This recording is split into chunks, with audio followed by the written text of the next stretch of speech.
Assalamualaikum warahmatullahi wabarakatuh.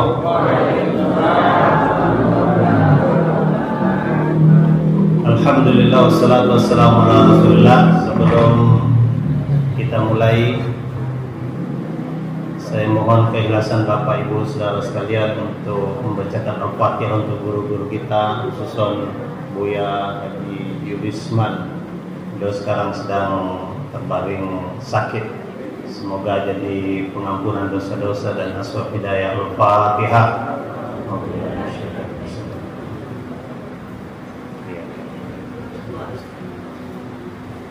Alhamdulillah. Yang saya muliakan para pengurus masjid Al-Fida, Rawa Makmur, seluruh jemaah, saya Said Kamyabi dari Makassar. Ini pertemuan yang kedua dengan Bapak Saudara sekalian. Tempoh hari sudah pernah jumpa di Masjid Mardatillah. Alhamdulillah, kita bersyukur kepada Allah Subhanahu wa taala. Allah karuniakan kepada kita kasih sayang yang tidak terputus. Tanda sayangnya Allah kepada hambanya itu bukan diberi harta yang banyak, bukan diberi pangkat yang tinggi, tapi diberi kekuatan untuk memenuhi panggilannya. Tadi panitia menyampaikan ada yang datang dari Pagar Dewa, ada yang datang dari tempat-tempat yang jauh dalam rangka silaturahim. Silaturahim ini ada dua keuntungannya yang semua orang menginginkan. Satu, dipanjangkan umur. Dua, diberkahkan rezeki. Semua orang kepingin panjang umur. Kadang-kadang minum jamu supaya panjang umur. Kadang-kadang lari pagi, jogging supaya panjang umur, sehat. Padahal tidak ada janji Allah Subhanahu wa taala minum jamu jadi panjang umur. Begitu juga dalam perkara rizki, supaya rizkinya jadi banyak tuh. Ada yang kerja lembur-lembur, naik ke gunung, turun ke lembah, supaya jadi berkah, jadi banyak rizkinya. Tidak ada janji Allah, tapi ini janji Allah, janji Rasulullah. Siapa yang menyambung silaturahim, maka Allah akan panjangkan umurnya, berkahkan rizkinya. Man ahabba ayyub satalahu fi rizkihi wa yunsa'alahu fi asarihi fal yasil rahimah. Siapa yang suka, siapa yang ingin dilapangkan rezekinya, dipanjangkan umurnya, sambung silaturahim. Ini resep Nabi pasti tidak ada gagalnya, pasti tokcer, pasti benar. Resep dokter kadang-kadang gagal. Ada dokter di sini? Coba tanya Pak dokter itu. Saya jumpa dokter di Somalia. Saya bilang, kamu enak jadi dokter ya. Somalia itu di Afrika Timur. Saya bilang, kamu enak jadi dokter ya. Marah dia. Apa enaknya jadi dokter? Yang datang ke saya orang sakit, yang datang ke saya orang yang terluka, berdarah-darah, orang yang patah tulang. Apa enaknya jadi dokter? Saya bilang, hei, apa yang kamu lakukan? Kamu cuma ngasih suntik, kamu kasih obat, Allah yang sembuhkan, kamu yang terima duit.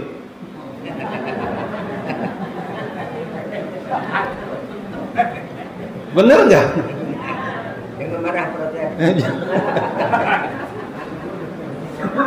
Dia bilang apa? Sah katanya. Saya bilang, kamu bisa nggak menyembuhkan orang sakit? Nggak bisa katanya. Kadang-kadang saya juga sakit. Masya Allah.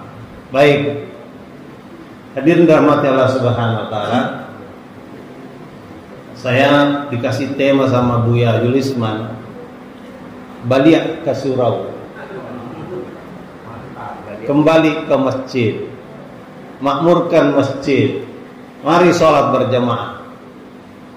Sebenarnya apa maksud? Kenapa kita ini disuruh makmurkan masjid?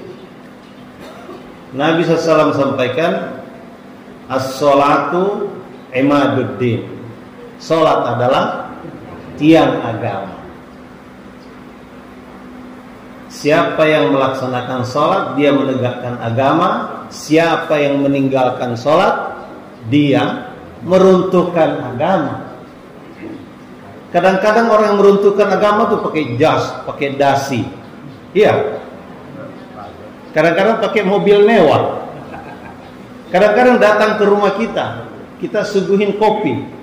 Mari tuan yang meruntuhkan agama minum kopi. Sebenarnya kalau mau marah-marahan, orang yang tidak sholat nggak boleh dikasih kopi, karena dia meruntuhkan agama. Sekali waktu saya diminta ngisi di Polda. Di sana polisi-polisi semua, dari pangkat yang paling rendah sampai pangkat paling tinggi, termasuk Kapolda ada di situ.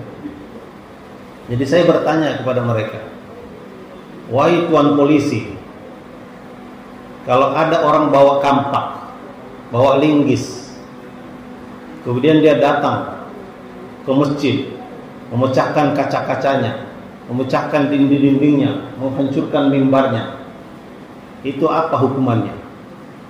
Dia bilang kena pasal pengerusakan, merusak sarana ibadah, merusak masjid. Oh baik. Sekarang kalau ada orang yang meruntuhkan agama, tidak sholat, itu kena pasal apa?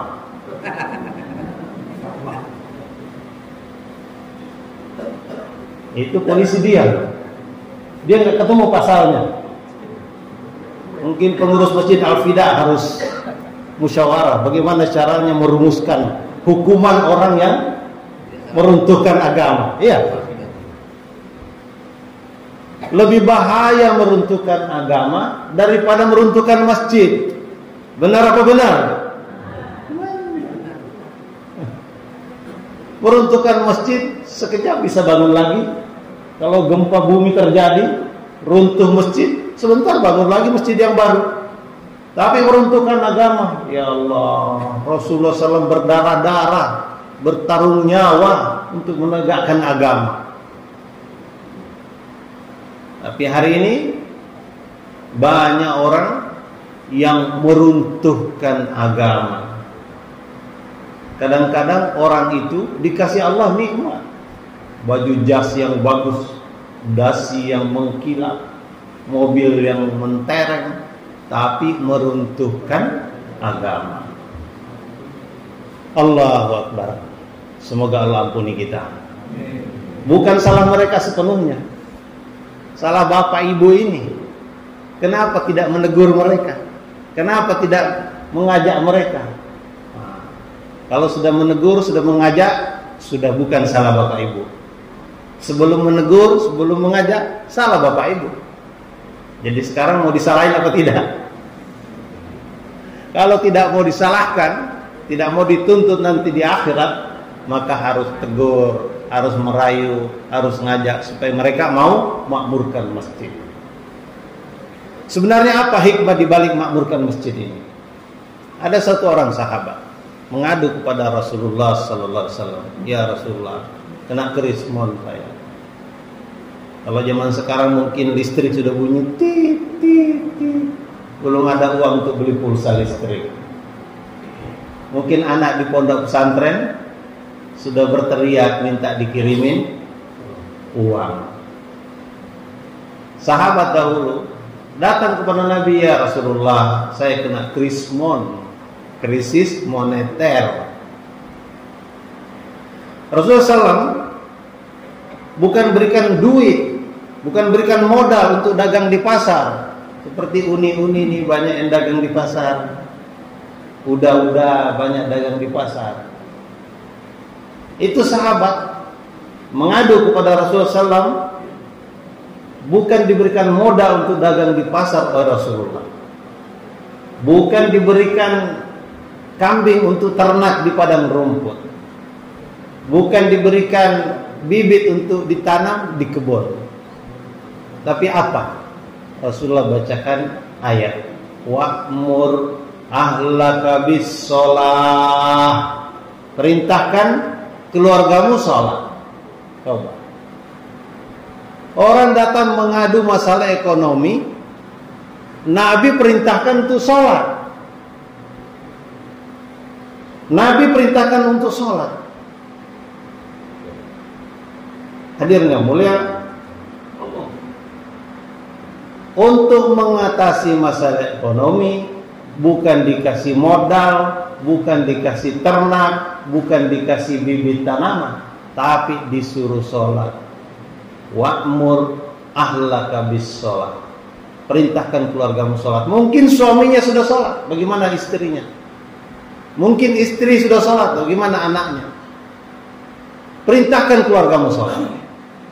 Kenapa? Karena dengan sholat ini maka orang akan naik ke langit.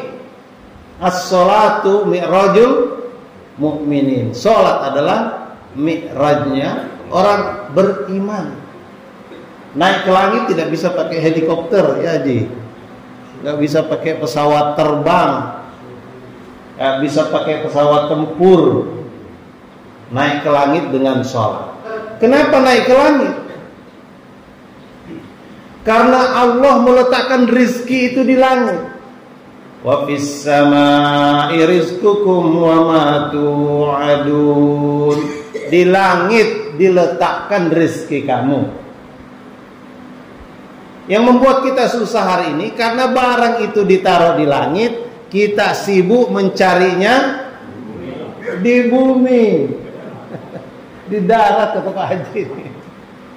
Bagaimana? Dompet ditaruh di atas lemari, kita sibuk mencarinya di bawah kolong meja. Allah yang ciptakan rezeki dan Allah kasih tahu alamatnya. Wa fis samaa'i rizqukum. Aku letakkan rezeki kamu di langit. Beruntung kita dikasih tahu alamatnya. Kemudian kita dikasih tangga untuk naik ke langit, dikasih eskalator untuk naik ke langit, dikasih lift untuk naik ke langit, dikasih roket untuk naik ke langit. Namanya sholat. As-sholatu mi'rajul mu'minin. Sholat ini mi'rajnya orang beriman. Maka kalau orang sholat insya Allah tidak akan kesulitan masalah ekonomi. Kenapa negeri kita ini banyak yang berteriak kesulitan masalah ekonomi?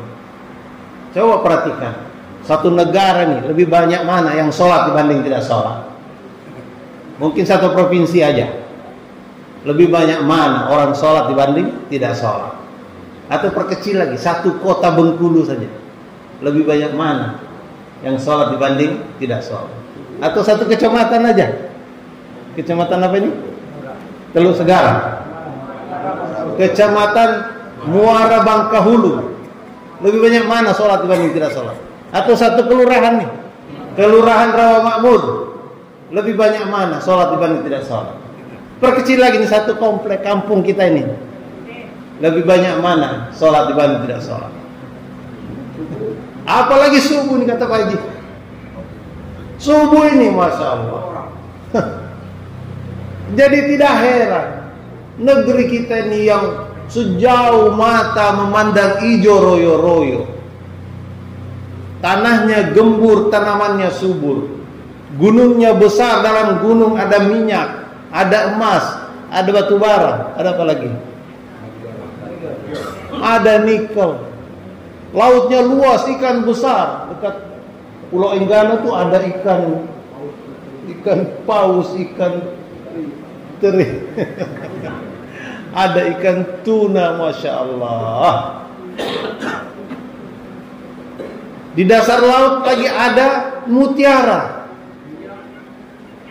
Luar biasa. Tapi kenapa orang-orang mengeluh? Kata Gubernur Bengkulu Haji Helmi Hasan, salah kita karena gunung didaki, lautan diseberangi, masjid dilewati.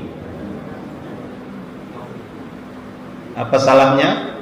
Gunung didaki, lautan diseberangi, masjid dilewati. Ini salahnya. Kalau dipanggil polisi, prit, langsung mampir, gemeteran. Dipanggil muadzin, hayya 'alas shalah, tidak bergema. Hayya 'alal falah, tidak ingin jaren. Padahal diperintah untuk sholat, dipanggil untuk sholat, supaya apa? Supaya Allah berikan kemenangan, Allah berikan ketenangan, Allah berikan kesejahteraan, Allah berikan kekuatan, kemuliaan, semua dalam Al-Falah. Negeri sahabat itu yang sudah pergi umroh, pergi haji. Saya ditemani sama permaisuri saya. Mana istri saya tadi belakang?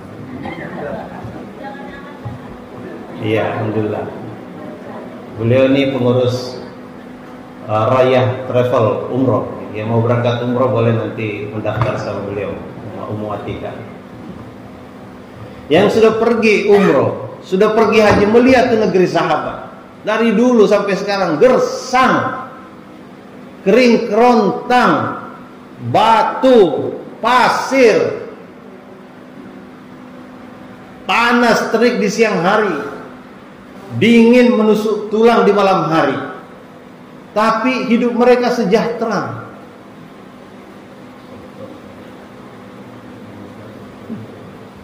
Hidup mereka sejahtera. Kata guru kita ini, koruptor nggak banyak di sana. Koruptor potong tangan kan. Hidup mereka sejahtera. Di zaman Sayyidina Umar radhiyallahu anhu, itu datang kekayaan dari Rum dan Parsi itu sebesar 3 miliar dinar. Dinar itu uang emas. 1 gram emas, ada yang pedagang emas di sini. Berapa harganya 1 gram emas sekarang? Mama biasa tahu. 1.700.000. Kita kasih diskon aja lah, di masjid ini kita nggak boleh jualan. 1 dinar itu 4,25 gram emas. Jadi kita hitung yang murah saja. 1 dinar itu 4 juta. 4 juta dikali 3 miliar sama dengan 12.000 triliun kekayaan sahabat. 12.000 triliun. Saya dengar utang NKRI berapa? 8.000 triliun. Kalau kita pinjam uang sahabat, dibayarkan hutang kita, masih nyisa 4.000 triliun. Coba. Kaya raya mereka, sejahtera mereka. Kalau uang 12.000 triliun dibagi kepada 124.000 jumlah sahabat, itu setiap satu kepala dapat jatah 96,7 miliar. Bayi baru lahir langsung kasih buku tabungan. Nih, modal kamu nanti mau sekolah, mau kuliah, mau modal usaha 96,7 miliar. Gaeknya mau mati, engkongnya mau mati. Ini warisan gaek nih, 96,7 miliar. Coba kaya raya. Bukan seperti kita ini, kata Menteri Keuangan, setiap satu kepala berhutang berapa? Malu menyebutkan. Sahabat nih, negeri mereka gersang, tapi hidup mereka surplus. 96,7 miliar itu bukan uang sedikit. Kalau Pak Kiai ini menumpuk uang 100 ribuan, 1 senti itu 10 juta. Ibu-ibu mungkin biasa mengumpulkan duit.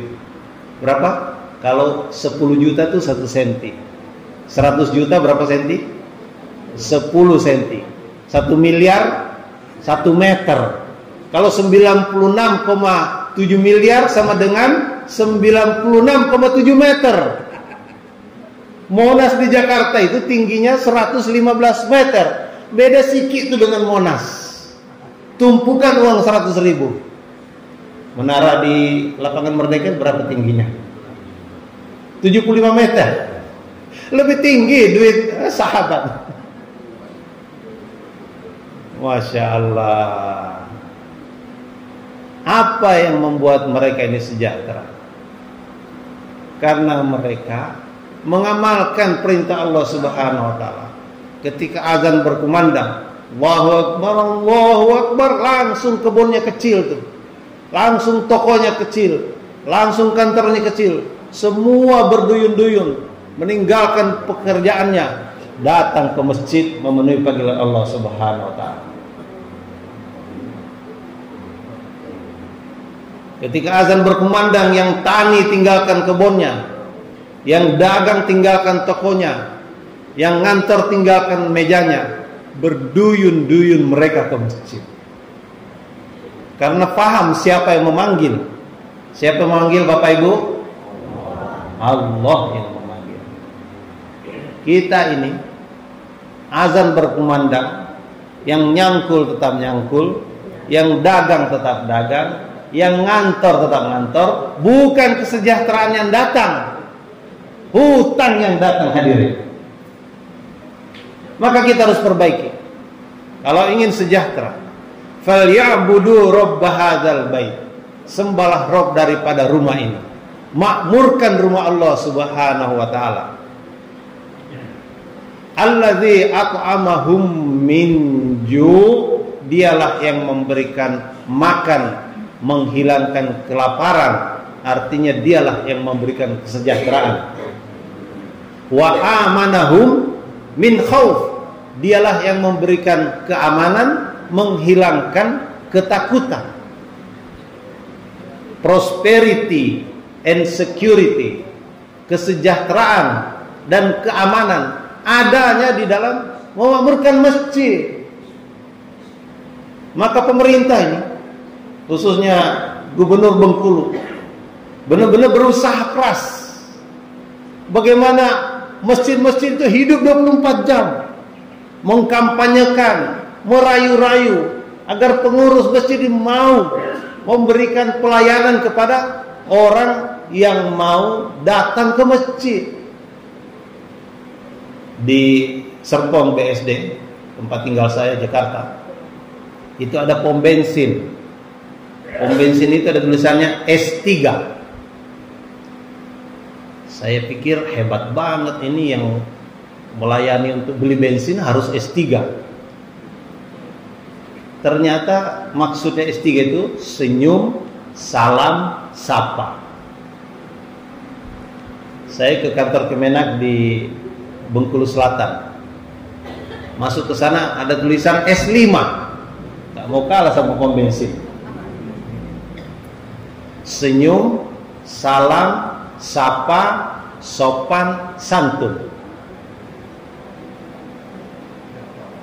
Nah, tapi untuk memakmurkan masjid tidak cukup S3, tidak cukup S5, minimal S9. Senyum, salam, sapa, sopan, santun, sediakan sarapan setiap subuh. Ini udah sedia kata panitia haji. Subuh udah siap. Maksudnya tiap hari.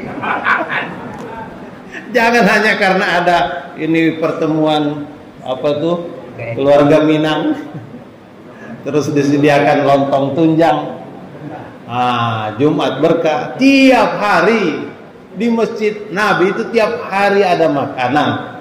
Hanya waktu paceklik betul tidak ada makanan. Ini sampai jam berapa ini?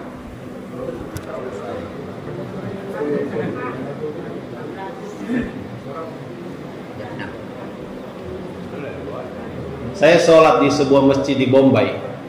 Bombay itu dari Delhi naik kereta api 22 jam. Masjid itu berada di atas bukit, jauh dari perkampungan. Musim dingin. Ini dinginnya 10 kali lipat dengan ke Pahiyang atau Curug. Bahkan kadang-kadang turun salju. Musim dingin, subuh, Masya Allah, orang-orang sampai di teras-teras sholatnya. Saya bilang, ya Allah, dingin-dingin seperti ini, mungkin istrinya masih rindu kepada suami, tetapi suaminya telah pergi, menembus malam yang gelap, menembus dingin yang mencekam, mereka datang ke masjid. Saya tanya, apa rahasianya? Kenapa kok masjid di India yang minoritas Muslim, India itu mayoritas Hindu. Kalau kita lempar batu sembarangan akan kena kepala orang Hindu. Kalau di sini kita lempar batu sembarangan kena kepala Pak Haji. Di India Muslim minoritas, tapi masjidnya begitu makmur. Maka saya tanya, apa yang membuat masjid kamu bisa seperti itu? Dia bilang sederhana. Yang kami lakukan mengikuti apa yang dilakukan Nabi dahulu. Yang kami lakukan apa yang dilakukan di masjid Nabi. Satu, ada musyawarah harian. Tiap hari sesudah sholat berjamaah, maka imam menghadap kepada jamaah, mengabsen, seperti yang dilakukan oleh Sayyidina Umar. Sayyidina Umar satu waktu melihat ada satu orang tidak datang ke masjid, namanya Sulaiman bin Abi Hathmah. Sayyidina Umar tanya, mana Sulaiman? Gak ada yang tahu. Subuh kemarin ada, zuhur ada, asar ada, maghrib ada, isya ada. Subuh ini aja tidak ada. Apa kata Sayyidina Umar? Saya sendiri yang akan mendatangi rumahnya. Sayyidina Umar ini siapa? Bukan hanya imam masjid, bukan hanya ketua masjid, bukan hanya ketua yayasan, bukan hanya ketua DKM. Sayyidina Umar ini adalah Amirul Mukminin, presiden, bukan presiden satu negara, presiden seluruh negara-negara takwulan Islam. Seorang presiden mau mendatangi satu warga yang tidak ke masjid. Nah, kita doakan Presiden Prabowo mendatangi warga yang tidak ke masjid. Amin. Kita doakan para gubernur, para bupati, para wali kota, para camat, para lurah, kepala desa, RW, RT mendatangi warga yang tidak ke masjid. Bagaimana? Setuju insyaallah? Ibu-ibu setuju? Setuju ibu-ibu.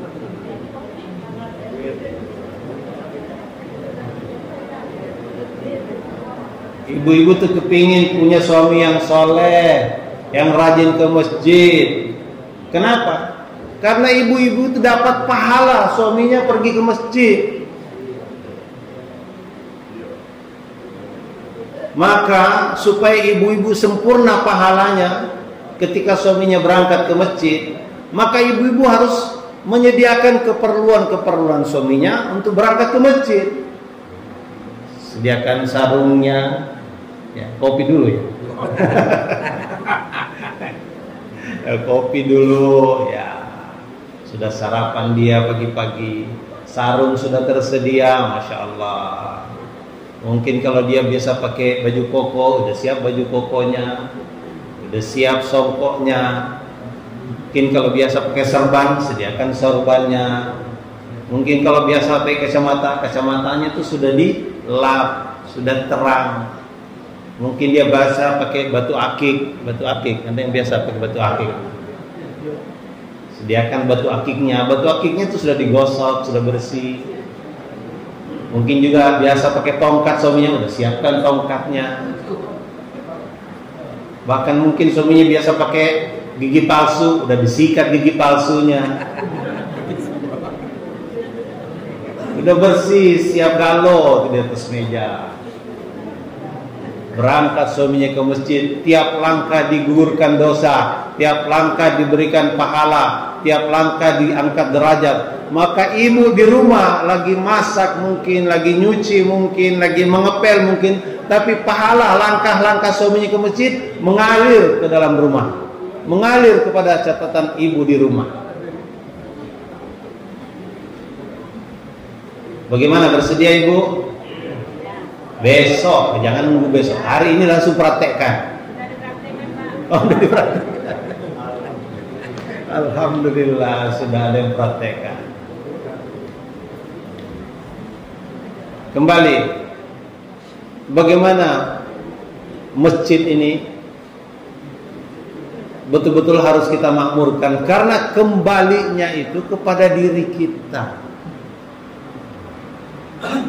Sayyidina Umar itu mendatangi satu orang yang tidak ke masjid. Ditanya, wahai ibu, kenapa Sulaiman tidak datang ke masjid? Sayyidina Umar sampai di rumahnya Sulaiman ini. Sulaiman sudah tidak ada, dia sudah ke kantor. Sulaiman ini pejabat, kepala pasar. Dia sudah ke kantor. Kata ibunya, wahai Amirul Mukminin, tadi malam dia sholat sepanjang malam. Jadi bukan nonton bola sepanjang malam, sholat sepanjang malam. Subuh dia ngantuk, ketiduran. Sekarang sudah berangkat ke kantor. Kata Sayyidina Umar, aku lebih suka sholat berjamaah daripada sholat sepanjang malam. Penting, katakan siapa yang sholat isya berjamaah seperti sholat setengah malam, dan siapa yang sholat subuh berjamaah seperti sholat sepanjang malam. Hadis Nabi. Maka hadirin yang dirahmati Allah Subhanahu wa Ta'ala, kita bersyukur. Dan ada sedikit oleh-oleh ingin saya sampaikan. Boleh minta izin minum dulu?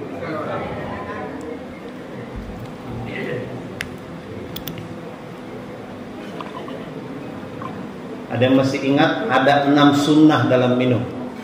Ayo, siapa yang ingat? Tempoh hari saya sudah sampaikan di Masjid Mardatillah. Ada 6 sunnah dalam minum.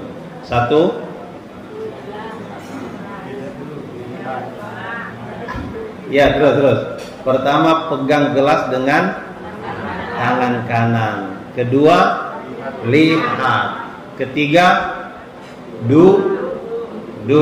Keempat, ucap bismillah. Kelima, minum bertahap. Yang keenam, ucap alhamdulillah. Nah, bismillah.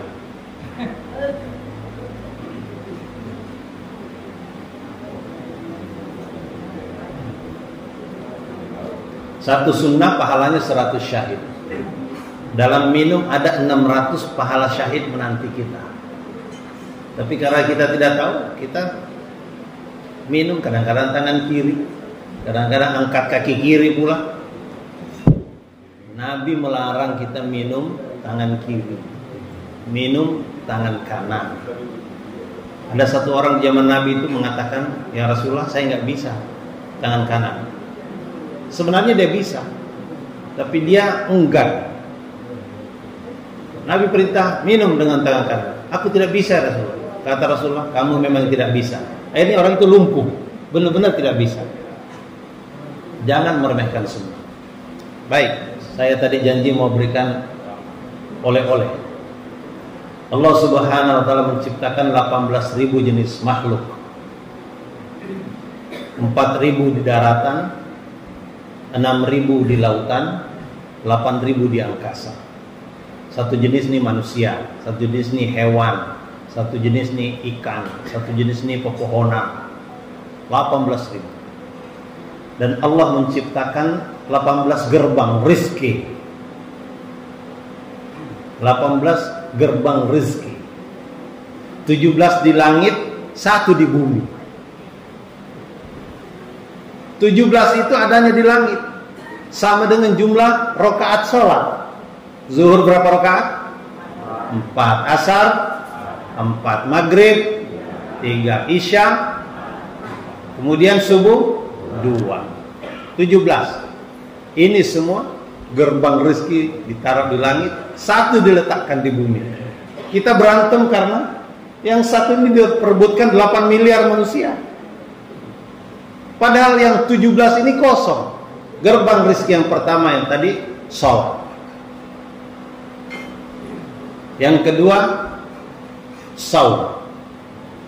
Yang ketiga sedekah. Keempat silaturahim. 4S. Apa itu?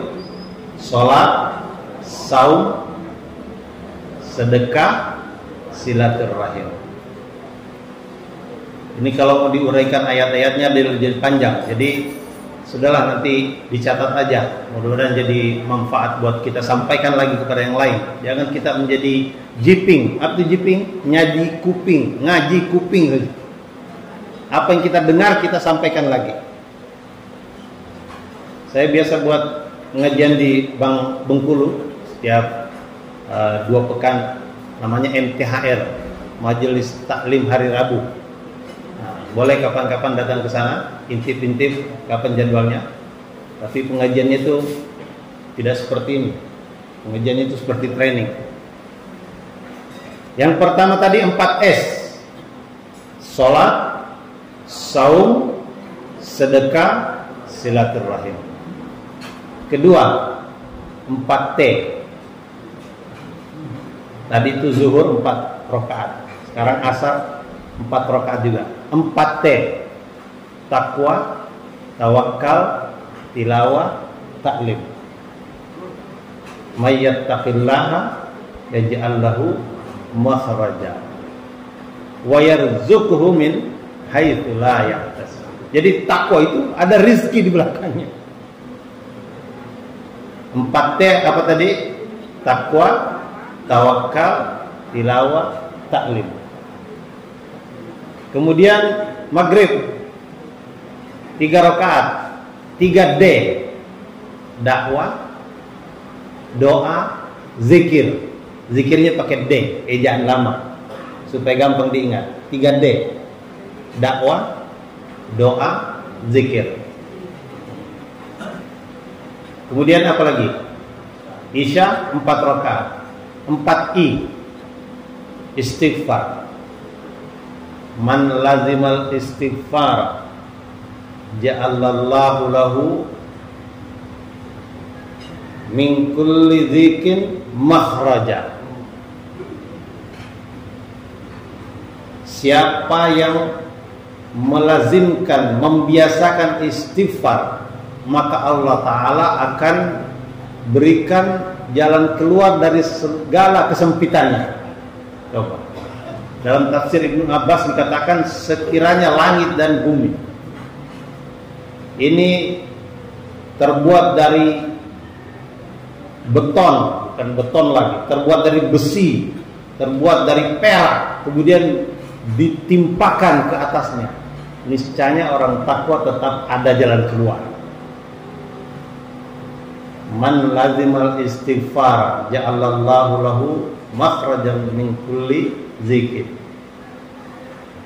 Kemudian Allah akan lapangkan, Allah akan berikan ketenangan dari setiap kesusahannya, dan Allah akan berikan rezeki dari tempat yang tidak diduga-duga. Warazaqahu min haitsu la yahtasib. Ini pertama tuh istighfar. Kemudian yang kedua ittiba, ikut orang yang sudah sukses. Kemudian yang ketiga islah, perbaiki hubungan dengan saudara. Kalau hubungannya tidak baik dengan saudara, nanti tidak dapat waris. Kemudian yang keempat infak. Apa bedanya sedekah dengan infak? Beda. Kalau sedekah bisa dengan senyum. Senyummu kepada saudaramu adalah sedekah. Tabassumuka fi wajhi akhika laka sedekah. Itu senyum bisa jadi sedekah. Tapi kalau infak tidak bisa dengan senyum. Infak dengan harta. Tadi istighfar, kemudian ittiba, kemudian islah, kemudian infak. Kemudian yang terakhir 2A, subuh. Aulad, azwaj. Artinya anak-anak dan azwaj. Apa artinya Pak Kiai? Azwaj. Kalau zaujah, istri. Azwaj, aulad, azwaj. Saya ulangi supaya kita bisa jadikan oleh-oleh. 18 gerbang rezeki, 17 di langit, 1 di bumi. Yang 17 tadi sudah disebutkan, 1 di bumi ini kerja. Itu aja belum kerja. 4S. 1. Sholat, saum, sedekah, silaturahim. Kemudian 4T. Takwa, tawakal, tilawah, taklim. Kemudian 3D.